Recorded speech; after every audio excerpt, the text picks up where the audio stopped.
បាទសួស្តីបងប្អូនថ្ងៃនេះខ្ញុំមកអាប់ដេតព័ត៌មានក្តៅៗពីសារព័ត៌មាន Fresh News ពាក់ព័ន្ធជាមួយនឹងករណីក្រុមកូនខ្លារបស់សមត្ថកិច្ច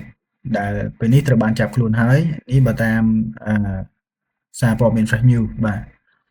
អញ្ចឹងអាវុធហត្ថរាជធានីភ្នំពេញបានឃាត់ខ្លួនបុគ្គលអះអាងថាកូនខ្លារបស់សមត្ថកិច្ចករណីបង្កហិង្សាបណ្ដាលឲ្យយុវជនម្នាក់ប្រកាច់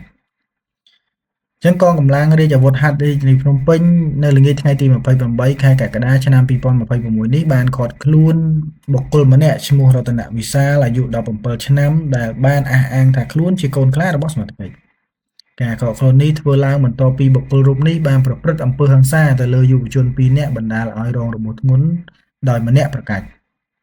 យោងតាមសារព័ត៌មានបុគ្គលរតនវិសាលរួមជាមួយនឹងបកពួកបានជិះម៉ូតូប្រដេញតាមយុវជនរងគ្រោះ2នាក់ហើយបានធាក់ព្រួលម៉ូតូនិងប្រើហិង្សាវាយដំរហូតបណ្ដាលឲ្យរងរបួសប្រកាច់ហេតុការណ៍ហិង្សានេះបានកើតឡើងកាលពីយប់រំលងអាធ្រាត្រឈានចូលថ្ងៃទី26ខែកក្កដាឆ្នាំ2026ស្ថិតនៅក្នុងសង្កាត់ទន្លេបាសាក់ខណ្ឌចំការមនរាជធានីភ្នំពេញក្រោយពីមានការស៊ើបអង្កេតស្រាវជ្រាវយ៉ាងយកចិត្តទុកដាក់កម្លាំងអាវុធហត្ថរាជធានីភ្នំពេញបានកំណត់អត្តសញ្ញាណនិងឈានដល់ការឃាត់ខ្លួនបុគ្គលរតនវិសាលដើម្បីនាំយកមកសាកសួរនិងចាត់វិធានការតាមនីតិវិធីច្បាប់សូមបញ្ជាក់ផងដែរថាកូនខ្លា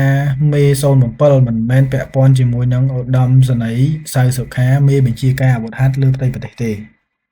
គូរំលឹកថាឈ្មោះរតនវិសាលរួមជាមួយបកពួកបានអះអាងថាខ្លួនជាកូនខ្លាសមត្ថកិច្ចហើយបានជិះម៉ូតូប្រដេញយុវជន2នាក់ជិះម៉ូតូមួយគ្រឿងហើយធាក់ផ្ដួលនិងប្រើហិង្សាវាយដំរហូតដល់រងរបួសប្រកាច់កាលពីយប់រំលងអាធ្រាត្រឈានចូលថ្ងៃ26ខែកក្កដាឆ្នាំ2026ស្ថិតនៅក្នុងសង្កាត់ទន្លេបាសាក់ខណ្ឌចំការមនរាជធានីភ្នំពេញបាទអញ្ចឹងព័ត៌មាននេះគឺបានបញ្ជាក់យ៉ាងច្បាស់ហើយថាជនដែលអះអាងថាជាកូនខ្លាសមត្ថកិច្ចនេះគឺត្រូវបានចាប់ខ្លួនបាទតែនេះគឺជារូបភាពដែលបានបញ្ជាក់ពីខាងសារព័ត៌មាន Fresh News នៅកងរាជអាវុធហត្ថនៃរាជធានីភ្នំពេញបាទតែនេះគឺជារូបភាពរបស់ក្រុមសមាជិកក្រុមកូនខ្លាណាដែលត្រូវបានផ្តិតដោយសារព័ត៌មាន Fresh News បាទ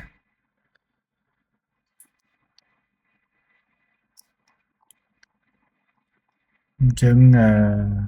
ព័ត៌មាននេះគឺមានតែប៉ុណ្ណឹងនៅពេលដែលមានព័ត៌មានអាប់ដេតថ្មីពាក់ព័ន្ធជាមួយនឹងករណីកូនខ្លារបស់សមត្ថកិច្ចនេះខ្ញុំនឹងអាប់ដេតជូនបងប្អូនទាំងអស់គ្នាស្ដាប់ជាបន្តដើម្បីឲ្យបងប្អូនយល់គ្រប់សាច់រឿងទាំងអស់ពាក់ព័ន្ធជាមួយនឹងករណីមួយនេះបាទអញ្ចឹងព័ត៌មាននេះគឺមានតែប៉ុណ្ណឹងខ្ញុំនឹងអាប់ដេតជូនបងប្អូននៅវីដេអូក្រោយបាទអញ្ចឹងបងប្អូនជួយចុច Subscribe Channel ទាំងអស់គ្នាដើម្បីទទួលបាននៅព័ត៌មានថ្មីៗក៏ដូចជាព័ត៌មានសង្គមលឿនពី Channel Headline បាទសូមអរគុណ